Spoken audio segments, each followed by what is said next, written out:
To many, the occult is a joke. To others, it is a legitimate thing to be feared. Whether or not the occult is real, many famous people have been involved with spiritualism and occult activities. 10. David Bowie. While David Bowie is certainly one of the greatest musicians of his generation, he is also a full-fledged intellectual with widespread interests.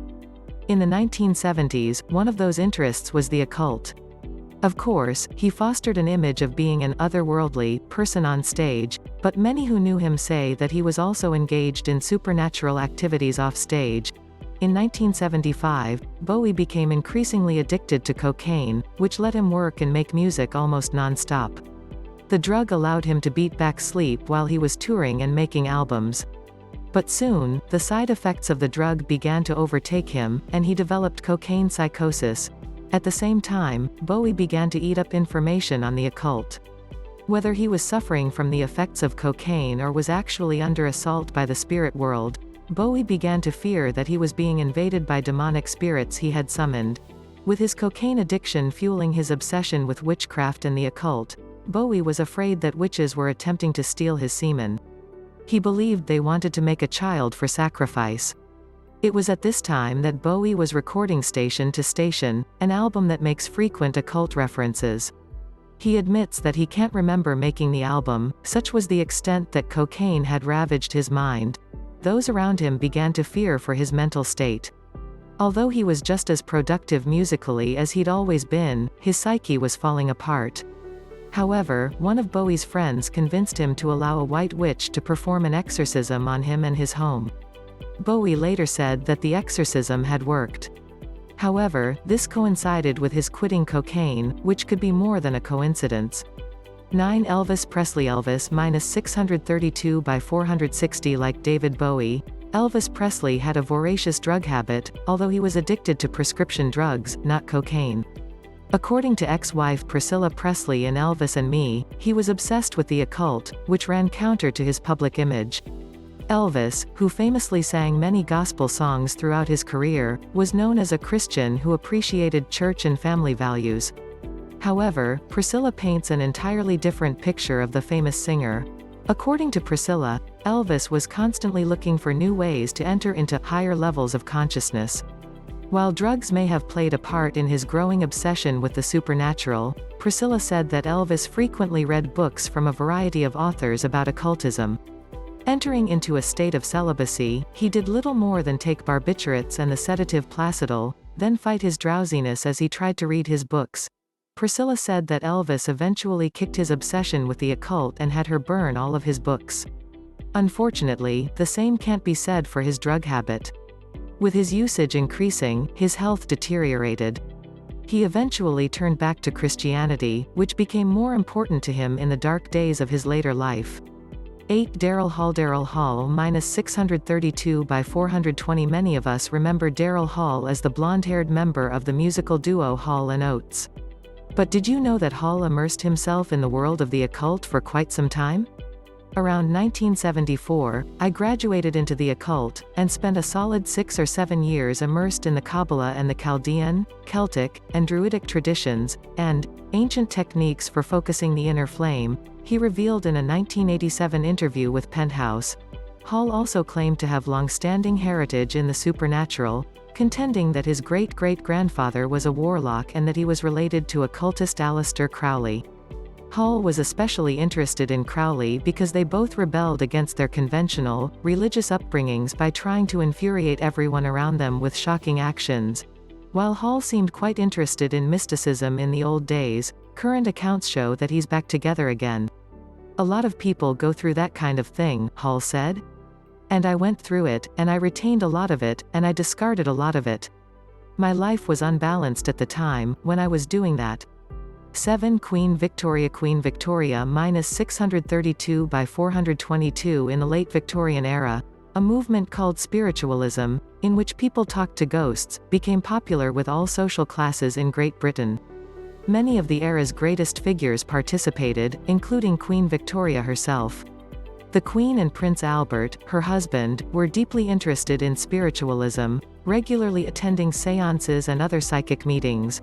When Albert died in 1861, Victoria was devastated. Grieving in the only way that made sense to her, she searched for a medium who could help her make contact with her dead husband. She knew that many mediums were frauds but finally found one who seemed genuine. Robert James Lees, a 13-year-old medium who claimed to channel the spirit of Albert.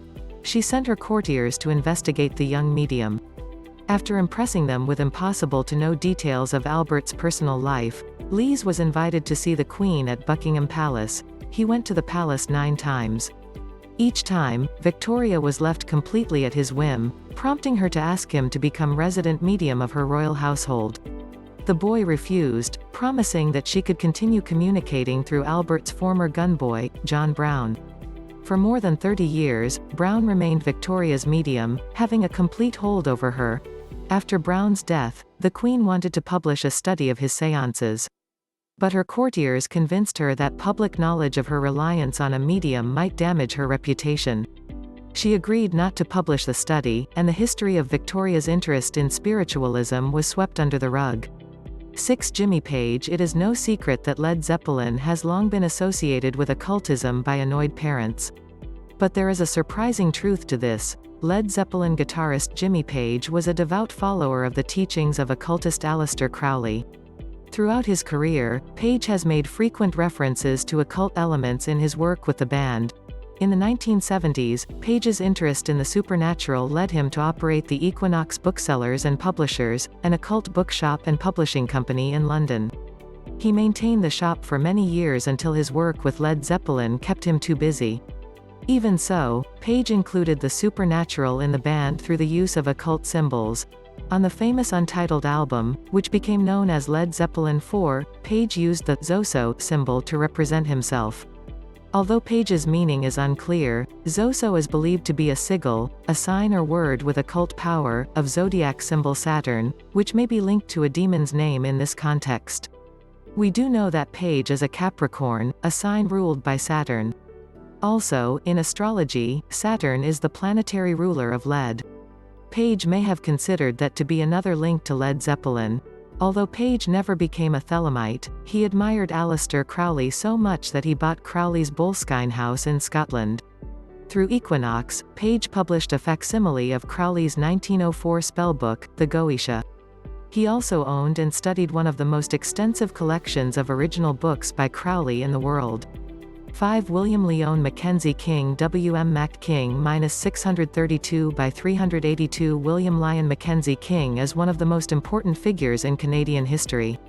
In addition to being the Prime Minister during World War II, he was also the father of Canada's social welfare system. However, he tried to keep his obsession with occultism secret from the public. King first became involved with the occult in 1925 when he had his fortune told, an experience he called the most remarkable interview of his life.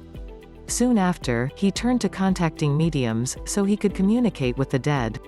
Some think that King's dependence on spiritualism was a coping mechanism for him while serving as Prime Minister. King realized that it would cause a scandal if the public knew that he regularly visited mediums. So he attempted to remain anonymous when planning a séance. In fact, he was so discreet about his visits that one of his mediums admitted that she never knew he was a politician. However, he never allowed his interests to interfere with his political decisions.